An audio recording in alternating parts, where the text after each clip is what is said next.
我叫黃春琪，我喺理大度主修中國歷史同埋文化。咁我自細就對中國歷史同文化有濃厚嘅興趣，我好想透過呢個課程知道中國歷史同埋文化兩者之間嘅相互影響。咁亦都好想知道佢哋喺社會上產生嘅功能同埋意義，所以我就揀咗修讀呢個課程。我最中意嘅科目係武術史。透過學習，我可以知道武術成為咗軍事嘅一部分，令到古代嘅中國強大起嚟。武術亦都成為咗一種工具，可以防衛自己居住嘅村落。而家嘅武術亦都成為咗一種文化表演，而透過呢種文化表演，可以聯繫到社會各個階層，令到我對武術有重新嘅認識。我參加咗由我學系舉辦去新亞研究所嘅實地考察，喺呢一次嘅考察當中，我明白咗中國文化嘅傳承同埋香港嘅教育史。我亦都好感激我嘅學系安排咗一位同學全程帶領住我參加呢一次嘅活動，確保咗我嘅安全。我係一名視障學生，喺每個學期開始之初，我媽咪都會帶住我去上堂嘅地點。我係點樣認住呢啲路線嘅呢？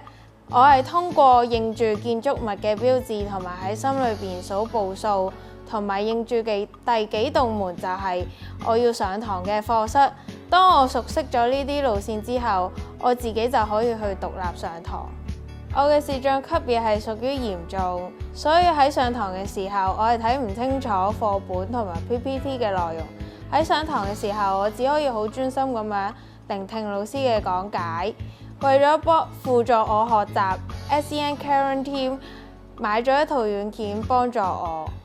喺市面上有唔少嘅書籍被掃描成為 PDF 檔案，而呢套軟件可以將 PDF 嘅檔案轉變成 Word 嘅文字檔案。我可以透過電腦同埋手機嘅讀屏軟件去閱讀呢啲書籍嘅內容，幫助到我嘅學習。我開始懷念在大學上課的日子。除此之外，喺測驗嘅期間 PolyU 會為我安排一間房間，我可以使用自己電腦去作答，並且使用輔助工具同埋軟件，例如放大器同埋點寫意呢個輸入法。